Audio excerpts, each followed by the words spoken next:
Donc, je suis très heureuse de retrouver tous ceux que j'ai rencontrés en 2011 à la Fondation et de fêter aujourd'hui cet anniversaire et de retrouver Duc par la même occasion.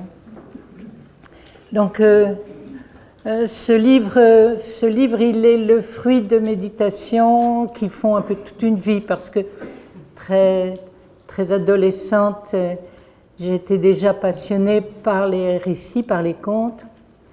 Et puis j'ai continué sur les mythologies, sur la pensée jungienne. Ça fait un peu de désordre dans l'esprit d'une jeune personne, mais la médecine a eu une vertu, c'est de remettre aussi l'ordre scientifique en place et d'aider à articuler, je dirais, l'imaginaire et la raison.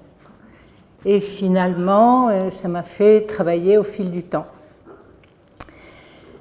Je voulais commencer donc par cette idée que la vie est un processus, c'est un peu enfoncer une porte ouverte.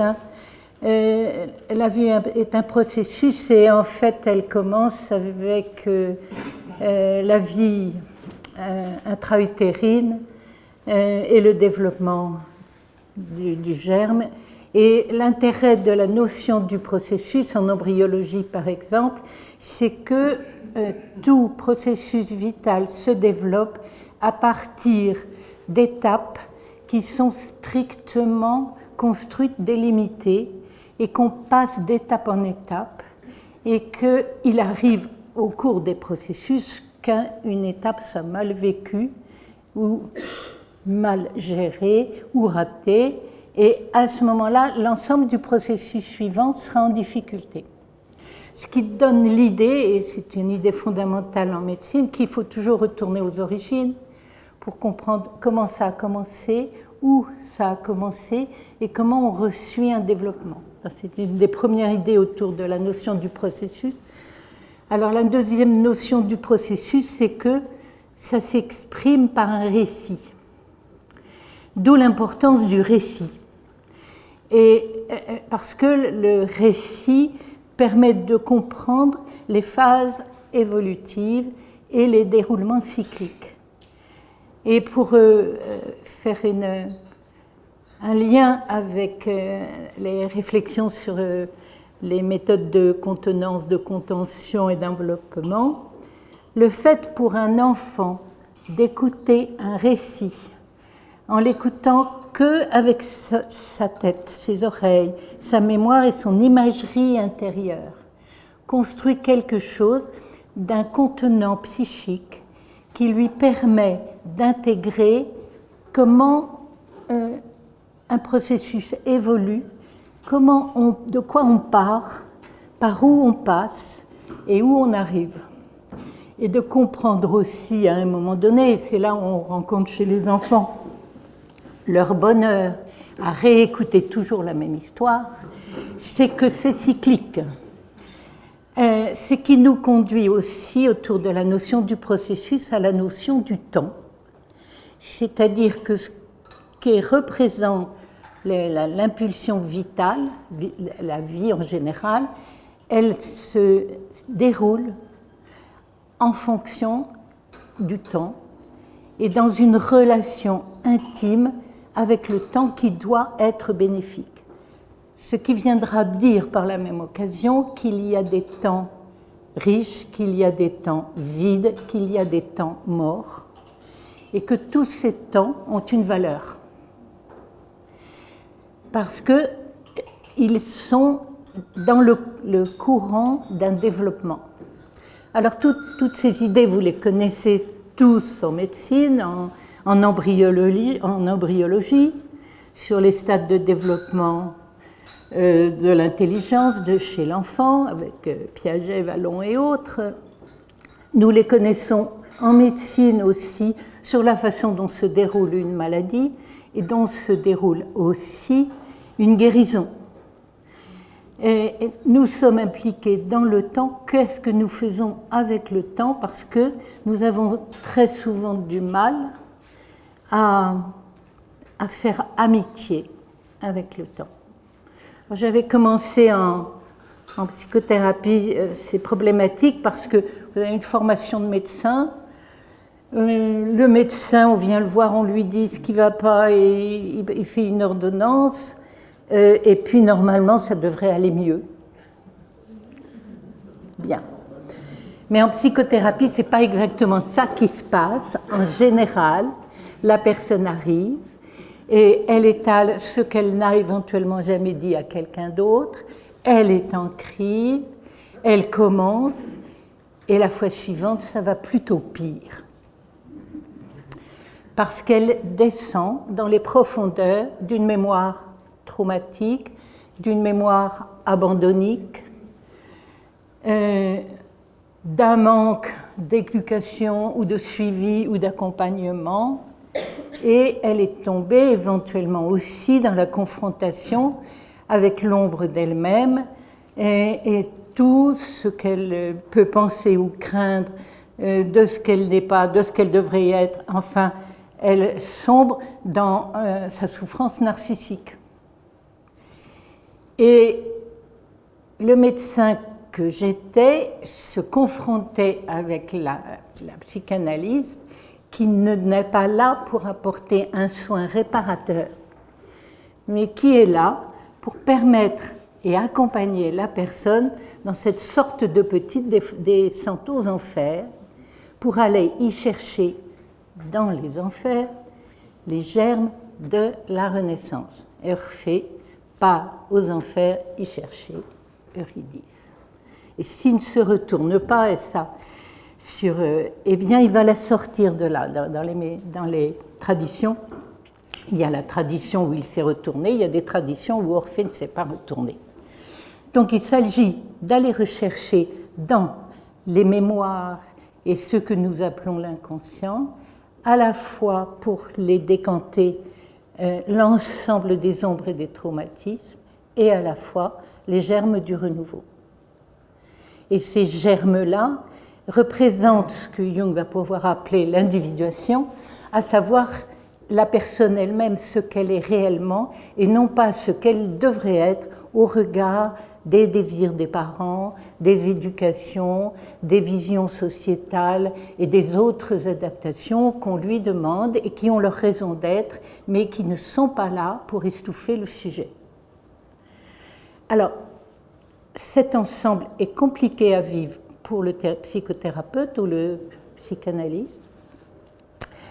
Et c'est une raison pour laquelle on a besoin de ces récits qui sont des récits traditionnels qu'on trouve dans les traditions religieuses, les traditions philosophiques, les récits, les contes merveilleux, les romans modernes et autres que j'oublierai, et qui viennent montrer comment mener un processus ou comment un processus doit être mené ou encore plus proche de la réalité de la nature, comment un processus se propose et a en lui-même une sorte d'intelligence qui se conduit elle-même. Et ce qu'on peut se rendre compte, c'est que si les personnes entrent dans cette sorte de longueur d'onde avec elles-mêmes, dans lequel à la fois il y a de l'ombre, à la fois il y a des traumatismes à décanter, à la fois il y a le germe de vie qui représente ce sujet unique qu'est la personne, eh bien, ça peut se mettre en marche et ça peut se développer suivant une loi du vivant, disons-le comme ça. Alors, eh bien entendu, j'ai fouillé par goût et par recherche dans toutes les traditions qui me tombaient sous la main. À l'instant, ça me fait venir à l'esprit tout ce que vous trouverez dans le Hiking et dont M. Javary pourra nous parler, c'est-à-dire que tout est mouvement et qu'il s'agit de trouver le mouvement créateur. Ce qui ne veut pas dire que dans un premier temps, le mouvement créateur ne passera pas par une descente première, cette fameuse descente aux enfers, mais pour y aller rechercher quelque chose. Donc, la vie, un processus, et les premières approches sont des approches de la mémoire. Autour de l'idée qui sera développée dans un atelier sur raconter une histoire de sa vie, ces derniers temps, je me suis dit, les mémoires, même les mémoires traumatiques, elles sont pour les personnes quelque chose de précieux parce que cette mémoire, c'est eux-mêmes, c'est elles-mêmes. Et qu'après, on peut revisiter même une mémoire traumatique en regardant ce qu'on peut y trouver de dynamisme réparateur. Parce que tant que nous sommes vivants, il y a toujours la possibilité de réactiver ou d'activer un dynamisme réparateur. Donc, on va cheminer dans les mémoires. Et ce cheminement dans les mémoires, c'est quelque chose d'extrêmement précieux et constructeur. Alors, dans un premier temps, c'est comme ça que nous nous sommes connus avec Duc, j'avais posé ma réflexion à travers la symbolique des saisons. Et je disais, j'avais repris le cheminement de l'automne à l'été en disant, toujours avec cette problématique du temps pour le cheminement d'une thérapie. L'automne, c'est ce premier labour dans lequel on remet tout en cause, et ça suit la dépression de l'hiver.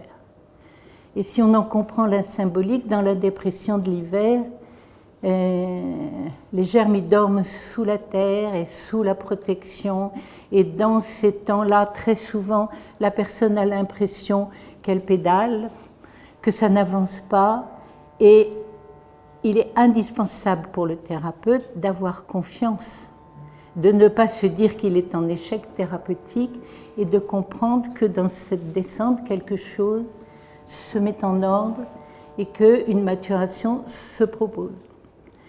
On voit après, et on le voit dans les alternances de l'humeur, on voit après les remontées, mais les remontées, elles peuvent être suivies de redescentes, et on est dans ces temps du printemps avec les orages et les belles journées, mais c'est en train de remonter jusqu'à un stade de maturation. Et puis j'avais terminé ma réflexion de l'époque en me disant que bien après l'été revenait l'automne et que nous étions toujours soumis à cette nécessité de nous remettre en cause et de recommencer régulièrement un autre cycle. Pour les voyages, donc, dans un deuxième temps, j'ai repris ce que j'avais ressenti dans l'étude des contes, qui est que là aussi on se retrouve avec des étapes, que les étapes sont significatives et que par conséquent, soit les contes, soit certains romans, soit certaines traditions étaient aussi très utiles pour illustrer les processus et les processus thérapeutiques. Et donc pour reprendre ce thème, une des premières idées, c'est que on va regarder par le détail les différentes étapes qui sont en cause et ce qu'elles représentent chacune. Alors, pour ce livre en particulier, mais on pourrait prendre un certain nombre de récits dans les contes, j'ai pris comme base de travail un conte initiatique Peul, africain, rapporté par Amadou Hampâté-Bâ. Et pourquoi l'Afrique en premier ? Parce que nous sommes tous venus d'Afrique, au point de vue génétique, parce que la tradition initiatique Peul et autres sont extrêmement riches, et que parce que nos mentalités colonialistes ont méprisé à une époque ces sagesses, et donc je voulais les remettre en premier pour ces raisons. Ce conte initiatique, j'y reviendrai tout à l'heure un peu plus, est d'une très grande richesse et je ne peux que recommander de lire Amadou Hampâté-Bâ.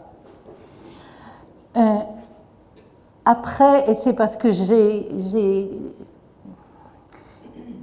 j'ai fréquenté, je dirais, les thèmes du Graal. Eh bien, j'ai pris dans les thèmes du Graal le récit de Perceval le Gallois, de Chrétien de Troyes.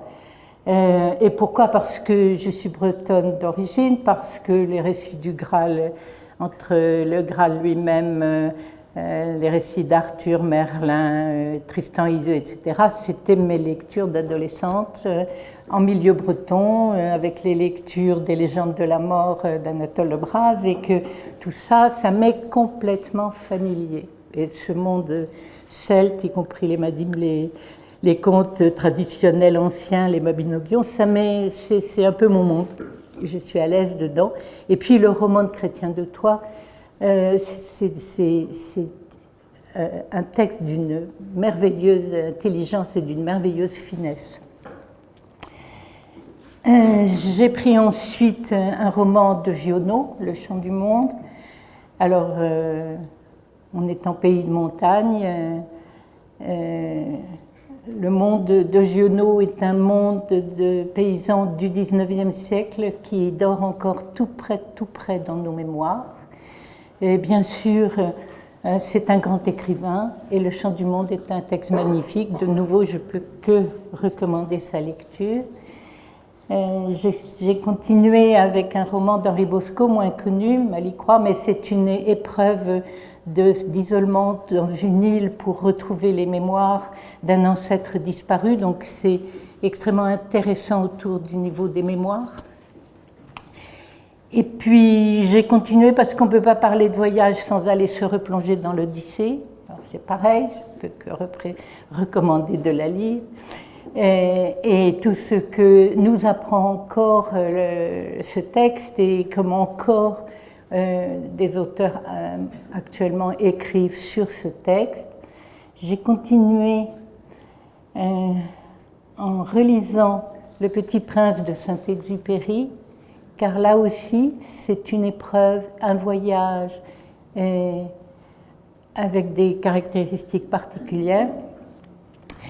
Et enfin, et parce que je l'étudie depuis qu'il était sorti en langue française, 2011, 12 ans, le livre rouge de Jung qui décrit cette fois-ci un voyage initiatique à l'intérieur de sa propre mémoire, de sa propre culture et de sa propre affectivité.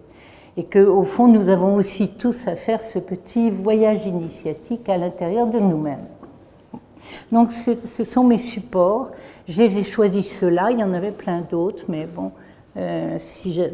on pourrait continuer à l'infini en allant chercher d'autres récits. Voilà pour les premiers supports. Donc, tous ces récits, tous ces voyages, toutes ces traductions parlent d'étapes. Et la première des étapes, c'est de partir. C'est de quitter le monde dans lequel on est et c'est de partir vers l'inconnu. Et je dirais que le nouveau-né, il fait pareil. Il quitte un monde extrêmement tranquille et rassurant. Il ne le sait pas, mais il le quitte. Pour ce qui est de la détermination du processus de la naissance, on ne sait pas jusqu'à quel point, au point de vue hormonal, des choses ne sont pas déclenchées par l'embryon lui-même sur ce processus. En tout cas, on ne connaît pas tout du déclenchement du processus. J'ai été interne en gynéco-obstétrique, donc je suis assez sensible à toutes ces questions. Il débarque dans un monde inconnu, sans sécurité première, avec la nécessité d'être aussitôt reçu et enveloppé, suffisamment bien, pas trop, car il n'a pas à être enfermé, il a cependant à être protégé. Et c'est là où on voit, c'est fondamental, ce que peut apporter ce travail de l'enveloppement quand il est bien compris et qu'il est compris comme une réassurance pour progressivement conduire la personne à se libérer des enveloppements protecteurs.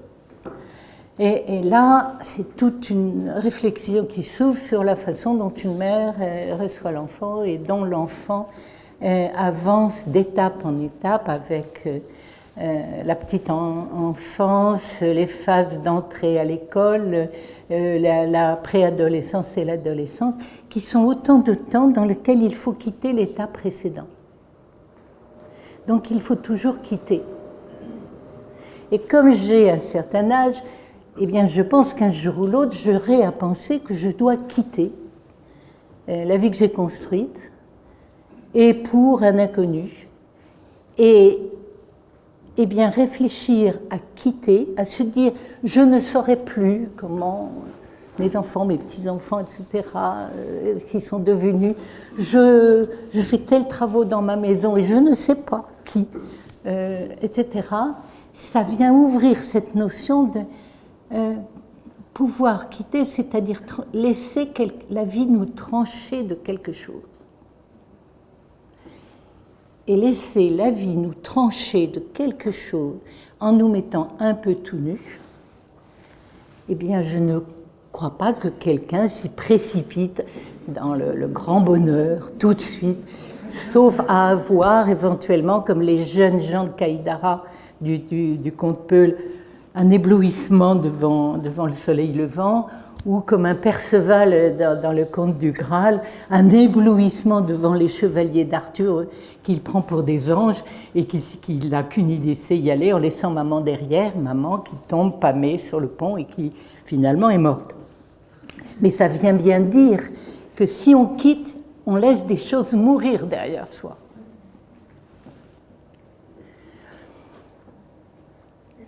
Et ça, c'est quelque chose de cette ambivalence continuelle du vivant, c'est que rien ne peut vivre que dans un mouvement dans lequel quelque chose vit parce que quelque chose meurt.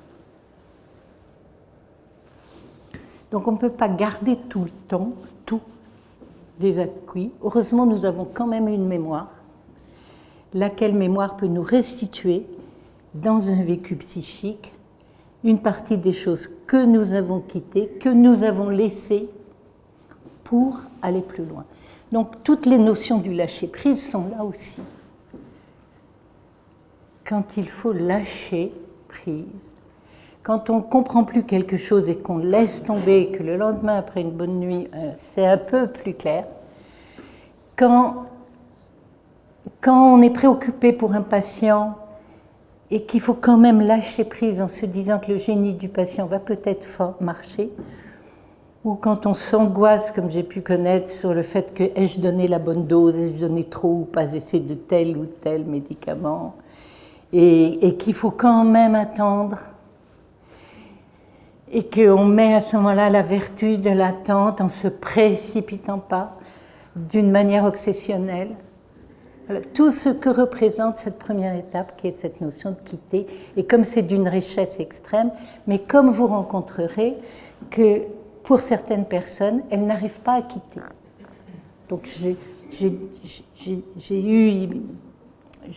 ne reçois plus, mais d'abord je fais des supervisions et ensuite j'ai eu à accompagner une personne un petit peu plus âgée que moi, qui me dit à 88 ans, qui me parle encore des abandons de sa mère, qui a fait multiples thérapies, mais qui n'a jamais pu, au fond, le prendre autrement que dans la notion « ça n'aurait pas dû être », et donc qui est reparti dans la répétition du traumatisme sans que la réflexion sur le traumatisme ait une quelconque fécondité. Et à mon avis, c'est une des problématiques et des cas d'échec d'un certain nombre de thérapies. Si on ne peut pas se dire « j'y vais non pas pour me plaindre ou non pas pour me dire que ça n'aurait pas pu être, mais pour y trouver, au fond de moi, la réponse qui contient une fécondité », ce qui vient à dire que rien n'est jamais tout à fait mal et qu'il y a une fécondité. Et donc, toute cette première étape d'en quitter, c'est ça. C'est que celui qui peut quitter, il a l'intuition qu'il y a une fécondité, qu'il lâche prise et qu'il y va. la deuxième étape, eh bien, la deuxième étape, ça c'est un temps court. Aujourd'hui j'ai compris, demain je prends ma valise et je m'en vais. Perceval dit à sa mère, faites-moi, je pars au château d'Arthur.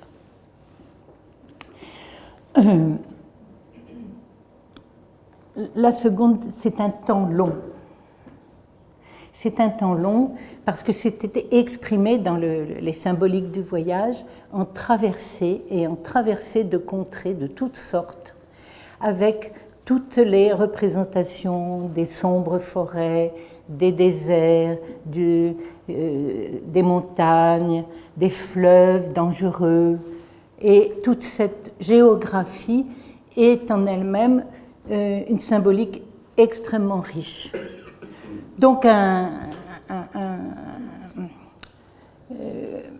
Saint-Exupéry a traversé ces moments de panne dans le désert, et il est en 1944 aux États-Unis, il demande à rentrer, il veut absolument rentrer en France, il veut reprendre du service, il écrit Le Petit Prince et il écrit l'histoire d'un aviateur perdu dans le désert qui rencontre ce petit prince, et l'analyse approfondie montre que ça le renvoie à une confrontation avec son enfance, sa propre enfance, et les richesses qu'il trouve dans cet échange avec ce personnage qui après est un peu pour lui dans une étoile comme une sorte de compagnon, de frère des étoiles.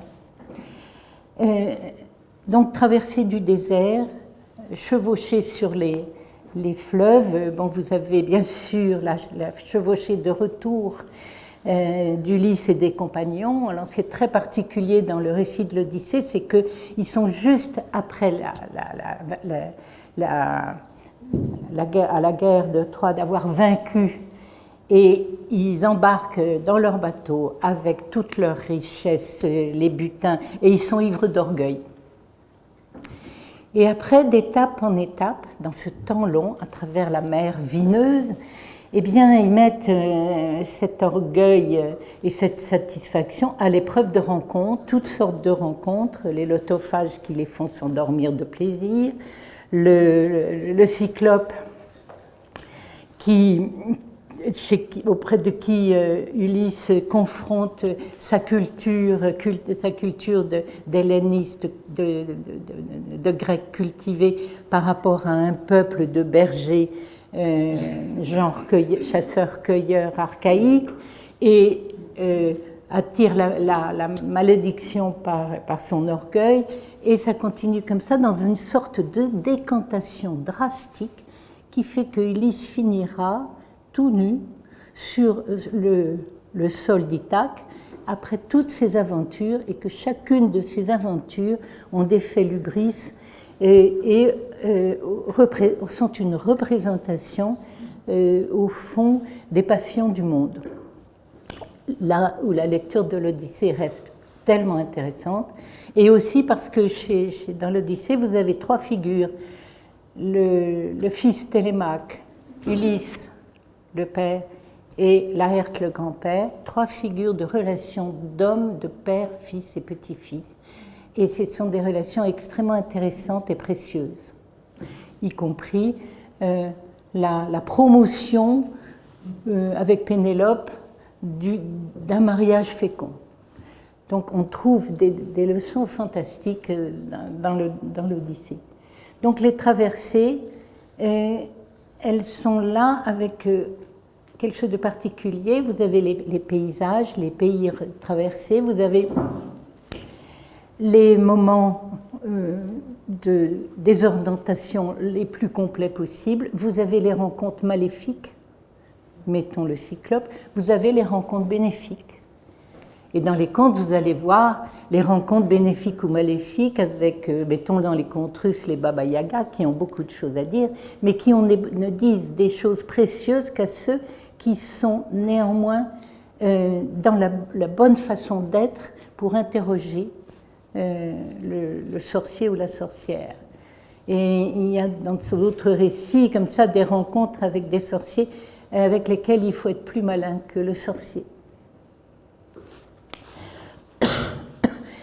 Et par conséquent, hein, dans tous les moments de ces récits, vous trouvez au fond un moment dans lequel on est passé un peu dans un autre monde. En fait, on est rentré dans les espaces de l'inconscient. Et les espaces de l'inconscient, ce sont des mémoires, les mémoires personnelles, ce sont des mémoires personnelles et mémorisées quelque part, enfin verbalisées, ce sont des mémoires archaïques, les mémoires du bébé par exemple, qui sont archaïques, ce sont des mémoires ataviques, les mémoires de l'inconscient collectif, comme pourra dire Jung, ce sont des structures a priori de l'esprit, les archétypes qui font qu'on répond d'une manière prédéterminée à certains événements. Ce sont des mémoires culturelles, bien entendu, comme un Jung qui va revisiter ses mémoires chrétiennes et l'ensemble de ses contenus culturels. Et par conséquent, il y a confrontation, mais il n'y a pas que confrontation avec l'ombre, si on comprend le terme d'ombre en négatif.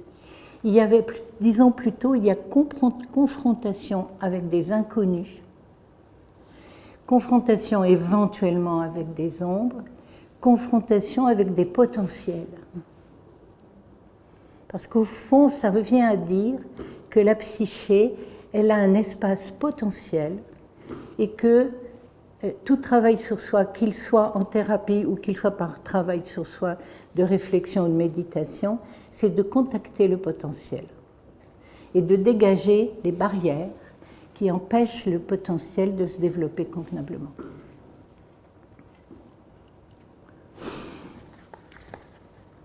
Et un récit comme Malicroix de Bosco va mettre en scène une mémoire familiale pour retrouver à la fois une terre, les mémoires d'un ancêtre et ce qu'il a vécu sur cette terre, y rester, obligé de rester pour mériter l'héritage pendant certains mois, dans une île au milieu du Rhône, un fleuve terrifiant, et avec de l'autre côté de la rive un notaire qui guette pour essayer de récupérer l'héritage, et en quelque chose qui est à la fois une mémoire des ancêtres et une adaptation à la combativité avec les mémoires qu'on pourrait dire toxiques du notaire qui entend récupérer l'héritage. C'est une épreuve à tous les points de vue, ce Malicroix d'Henri Bosco. Traversée, paysage, rencontre, des aides, au contraire des adversaires. C'est donc là où on pose l'idée du héros, à savoir, c'est un combat. Quelque part, la vie est aussi un combat. Alors un combat c'est-à-dire un combat pour développer le potentiel et éventuellement mettre hors d'usage les toxicités, les nôtres ou celles qui nous entourent, les deux, les nôtres et celles qui peuvent nous entourer. Alors vous verrez que ces récits sont en général des récits qui concernent les hommes.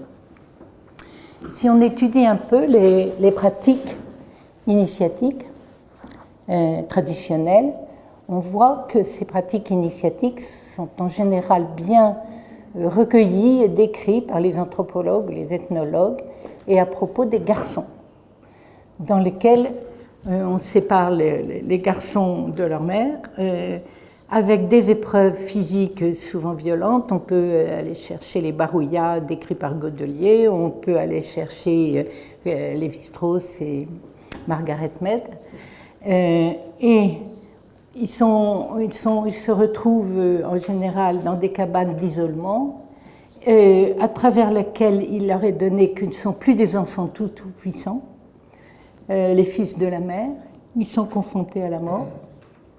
Éventuellement, il doit arriver des masques qui sont les esprits des ancêtres ou les esprits. Et de là, il sortira, assez souvent à la suite de ça, ils sont rasés,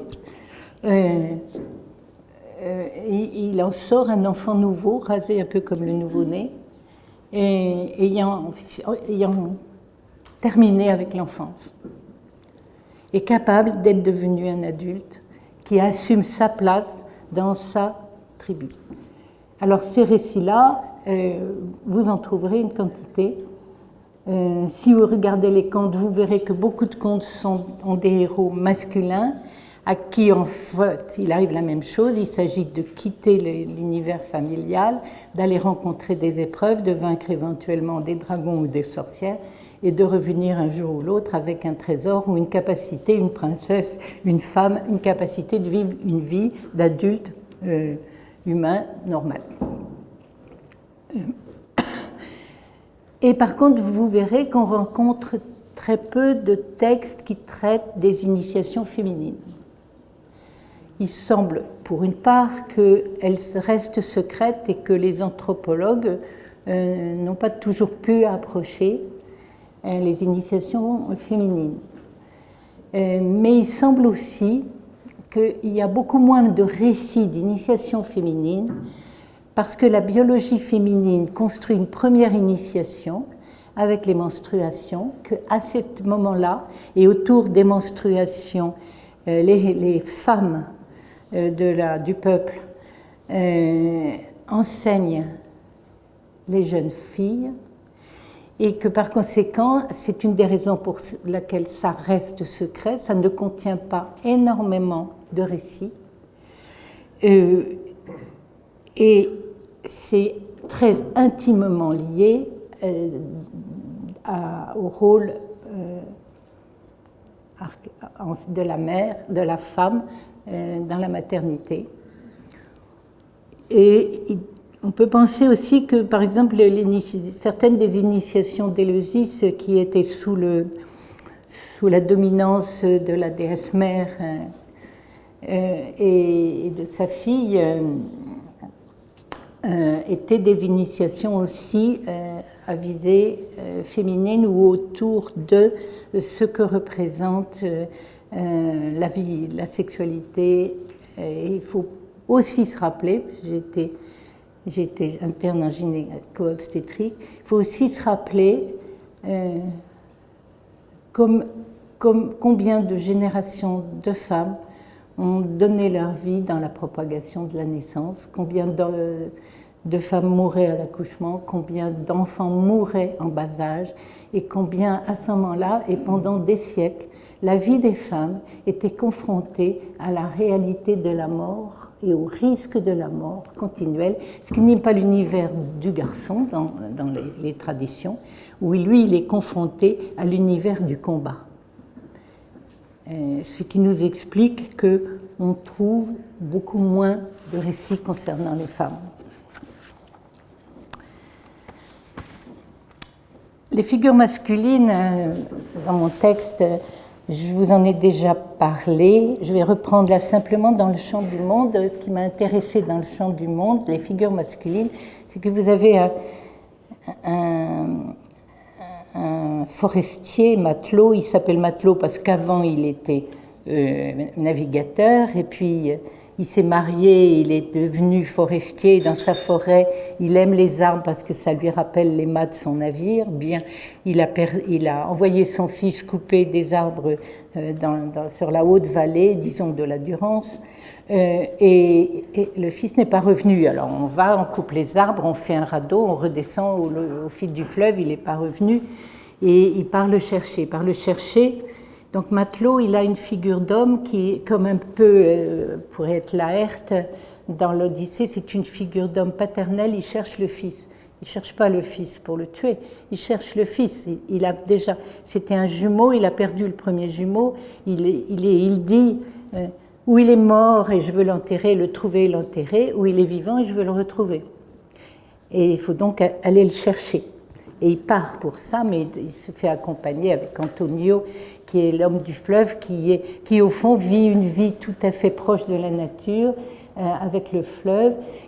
Alors, on va dire, en se servant de Jung, que Matelot est dans la fonction sentiment du père et que Antonio, qui vit dans cette connaissance de la nature, est plus dans une fonction d'intuition.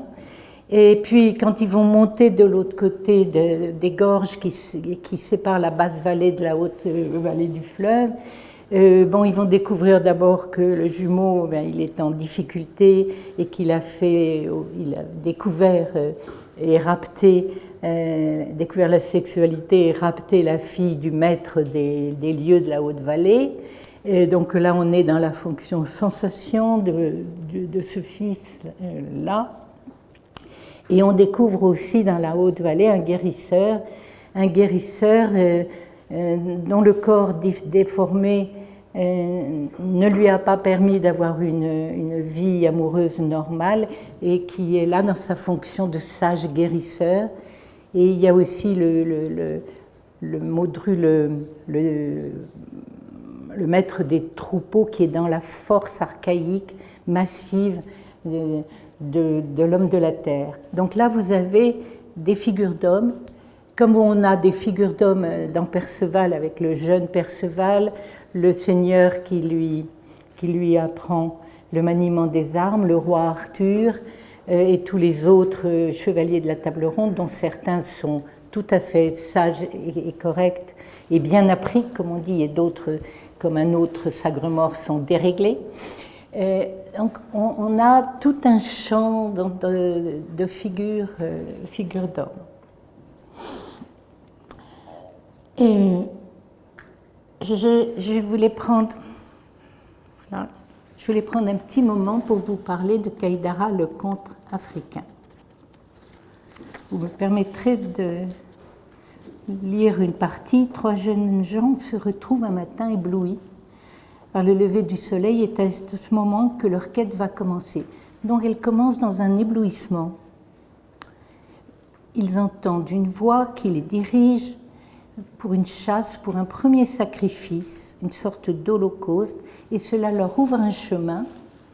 Et ce chemin, ce sont des marches qui vont les faire descendre dans un royaume qui n'est plus de cette terre, si vous voulez. Et les voilà qui rentrent dans le monde du Créateur, Guéno, et sa manifestation, le proche et lointain Kaïdara. Et ce qui s'engage alors, c'est un parcours mystique pour la connaissance des secrets de la création. Donc, ils reçoivent des bœufs porteurs qui vont les accompagner. Ils descendent les 9 marches d'un escalier mystérieux. Ils se retrouvent dans un paysage désertique. Ils traversent des déserts inhospitaliers avec des signes étranges qui leur sont montrés, étape après étape, et des voix les conduisent. Les voix leur disent « Salut aux voyageurs qui vont au pays des nains ». Et les voix ne répondent jamais à leurs questions. Ils posent des questions. Où sont-ils? Tu le sauras quand tu sauras que tu ne sais pas et que tu attendras pour savoir. Et le temps de la maturation est ici convoqué. Ils avancent dans ces paysages inhospitaliers et désertiques. Ils rencontrent des animaux ou des êtres étranges. Et chaque fois, ces animaux qu'ils rencontrent, il y a 12 étapes, comme 12 années, et leur disent nous sommes représentants du pays des nains. Et ils rencontrent donc un caméléon, une chauve-souris, un scorpion, une mare d'eau protégée par des serpents, un œil d'eau bienfaisant et réparateur, une outarde qu'ils ne parviennent pas à attraper, un bouc qui éjacule continuellement, la case d'un vieillard aux jambes tordues et la violence incontrôlable d'un coq qui n'arrive pas à attraper et qui se transforme en bélier, qu'il n'arrive pas à attraper, il se transforme en taureau et finalement en incendie. Enfin, il croise 2 jets d'eau égoïstes et un homme absurde qui toujours augmente la charge sur son dos tout en reconnaissant qu'il ne sait pas ce qu'il fait. Et à chaque étape ou à chaque vision, les voix disent « Je suis un symbole du pays des nains, Mon secret appartient à Kaïdara, le lointain est bien proche. Kaïdara, fils d'Adam, passe. Et après les 11 premiers secrets, les voyageurs sont précipités dans la 12e épreuve, une case nauséabonde, pleine de chiures de tous les animaux possibles, et ils la traversent sans montrer de dégoût, et le paysage tout à coup se transforme. Et ils se trouvent devant un être à 7 têtes, 12 bras, 30 pieds.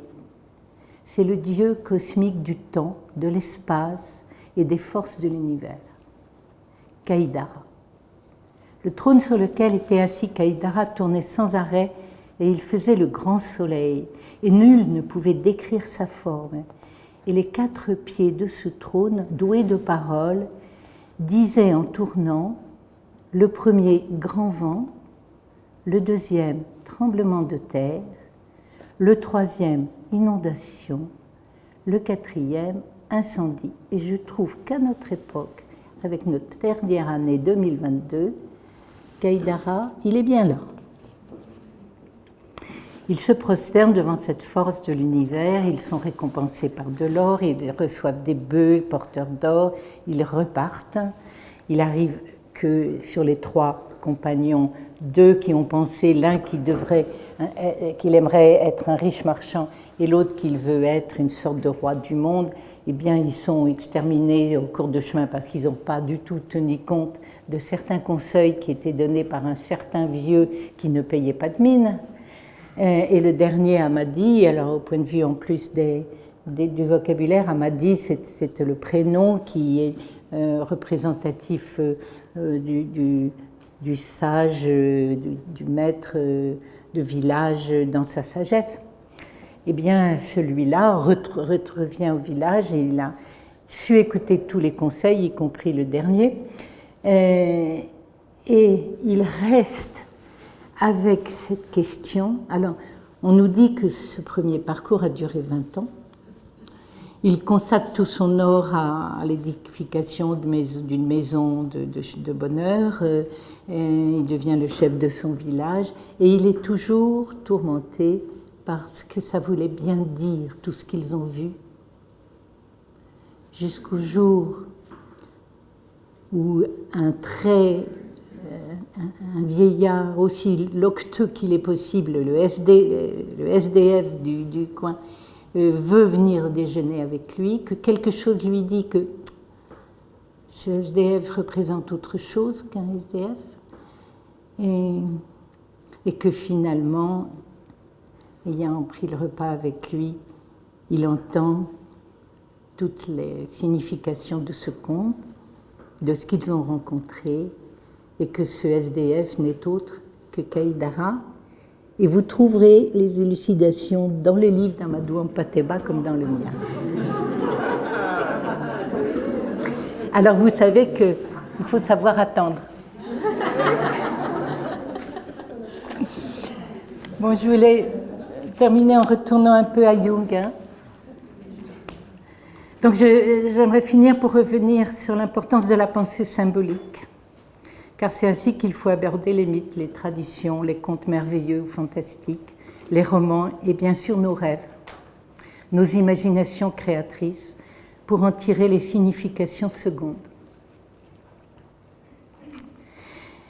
L'exemple du conte Kaïdara dit qu'il est à la fois futile, utile et instructeur. C'est-à-dire qu'il y a plusieurs niveaux de lecture dans ce que nous rencontrons. Donc, dans tous les événements, y compris les traumatiques, il y a plusieurs niveaux de lecture. Et il ne faut jamais rester à un seul niveau de lecture. Qu'en est-il du symbole ? C'est beaucoup plus qu'un signe facile à décrypter. Il s'agit d'une représentation complexe, généralement sous forme d'images, dans lesquelles se relient des contenus conscients et inconscients, et qui est, je cite Jung à cet endroit, l'expression la meilleure possible pour quelque chose d'inconnaissable ou qui n'est pas encore connaissable et qui demande à être connu. L'image et les amplifications que crée le symbole font que la signification d'un symbole n'est jamais tout à fait close. Et c'est ça qui nous dit que c'est un symbole. c'est qu'il y a encore du sens qu'on n'a pas encore trouvé. C'est ça qui fait qu'un enfant peut écouter plusieurs fois un conte. Les sens sont premiers, seconds, tertiaires, et ils se révèlent, comme emboîtés les uns dans les autres à l'image des poupées russes, et on n'épuise pas le symbole porteur de significations multiples. Et l'interprétation symbolique est donc indispensable à la compréhension profonde des écrits, des paroles ou des événements. Ce qui nous rapproche de Jung et de l'importance qu'il a donnée à la pensée symbolique dans son œuvre et autour de son cheminement, dont vous trouvez le récit dans le livre rouge, qui justement avait été montré en 2011 par la même occasion. Et dans cette crise de séparation, qui est la crise où il quitte le mouvement freudien, il traverse une épreuve, et dans cette épreuve, en général, ça se passe, je me suis dit que Jung devait dormir 3 ou 4 heures, pas beaucoup plus par nuit, que dans la journée, il avait ses patients, dans la nuit, il analyse les visions, les rêves, il écrit, il dessine. Ça va durer quand même entre 1912, l'automne, décembre 1912, jusqu'à la fin de la rédaction du livre rouge 1928. Mais dans la phase critique, c'est 1912-1915 à peu près. Et en 1928, à la fin de cette période critique, c'est là qu'il reçoit le texte dont a parlé Duc tout à l'heure, de Willem. Il reçoit ce texte, Le secret de la fleur d'or. Il voit dans tout ce cheminement qui est décrit, alors c'est un texte un peu syncrétique, Le secret de la fleur d'or, dans lequel on sent les origines taoïstes et les origines bouddhistes. Et quelquefois un petit peu, mais beaucoup moins, du confucianisme. Et c'est l'idée de la fleur d'or et de son secret, c'est-à-dire de ce noyau de potentiel positif qu'il faut chercher par la déambulation autour de soi, autour de sa mémoire, ou dans le corps, par la méditation et le travail du corps. Avec le fait qui est un peu caché que cette méditation du corps est aussi, pour le méditant taoïste ou bouddhiste, la remontée est comprise comme la remontée du sperme, le long de la colonne, comme dans le dessin de la Kundalini, jusqu'à les glandes, comme l'épiphyse en particulier. Et que donc il y a un travail du corps qui est en même temps une fécondité pour l'esprit et pour le corps. Et dans cette pensée, bien entendu, il n'y a pas une opposition entre l'esprit et la matière, mais il y a une complémentarité des contraires qui est aussi un mouvement dialectique.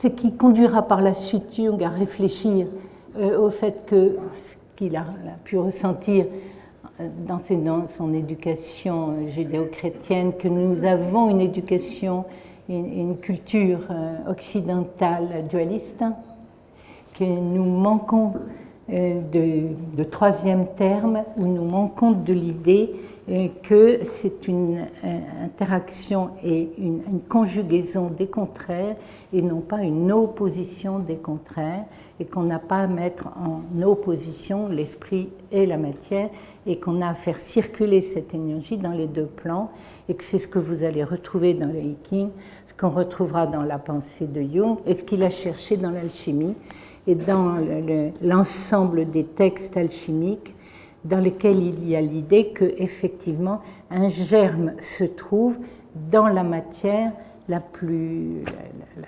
sombre. Ce qui vient dire dans l'accompagnement d'un processus analytique que justement on va travailler sur cette matière sombre qui est la souffrance du patient pour en extraire la réparation. Bon, je vous remercie.